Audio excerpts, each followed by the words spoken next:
காலத்துல சிங்கமும் நாயும் ஒரே காட்டுல வசிச்சு வந்துச்சுங்களாம். சிங்கம் எப்போதும் தற்பெருமை பேசிக்கிட்டே இருக்குமா. தான் தான் இந்த காட்டிலேயே சக்தி வாய்ந்த மிருகம் அப்படின்னு அதுக்குள்ள ஒரு கர்வம் இருந்துச்சாம். ஆனா நாய் ரொம்ப அடக்கமாவும் விசுவாசமாவும் இருந்துச்சாம். ஒரு நாள் சிங்கம் ஒரு வேட்டைக்காரனோட வலையில மாட்டிக்கிச்சான்.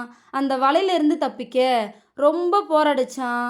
இத அந்த பக்கமா போன நாய் பார்த்துச்சான். உடனே வேகமா வந்து வலைய கடிச்சு சிங்கத்தை காப்பாத்துச்சான். சிங்கம் ரொம்ப ஆச்சரியப்பட்டுச்சான். ஒரு நாய் என்னை காப்பாத்தும் அப்படின்னு நான் நினைச்சதே இல்லை. ரொம்ப நன்றி அப்படின்னு சொல்லுச்சான். அதுக்கு நாய் உண்மையான பலங்கிறது கருணையில இருக்கு, பெருமையில இல்லை அப்படின்னு சொல்லுச்சான்.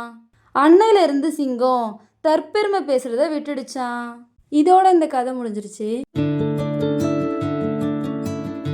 பறவைகள் எப்போதும் மரத்தோட கிளையில வந்து உட்காரும், கவனிச்சிருக்கீங்களா?